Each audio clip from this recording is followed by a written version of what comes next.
Les infrastructures routières sont le support principal de mobilité en Afrique. Malheureusement, le déficit routier en Afrique est énorme.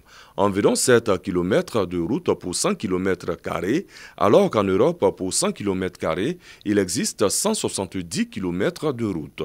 Les défis sont donc énormes pour l'Afrique et l'Association des gestionnaires et partenaires africains de la route, AGEPA, veut y remédier. C'est ce qui ressort de la clôture de ces 16e assises tenues en terre ivoirienne à Yamoussoukro. Déjà un succès que des experts africains de la route, qu'ils soient du secteur public, du secteur privé, puissent se rencontrer pour discuter du rôle que la route doit jouer dans l'émergence de nos pays.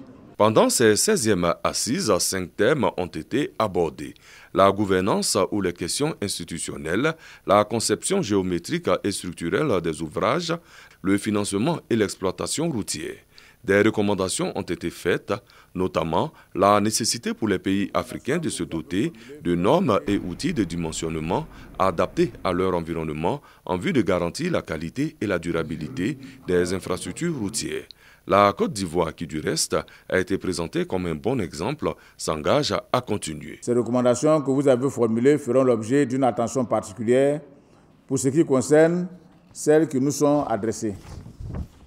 Nous ferons en sorte que toutes soient transmises et appuyées auprès des partenaires pour leur mise en œuvre. 30% des besoins d'entretien routier ne sont pas satisfaits dans les pays membres de la CEDEAO. Un taux qui pourra chuter avec l'application des recommandations de Yamoussoukro.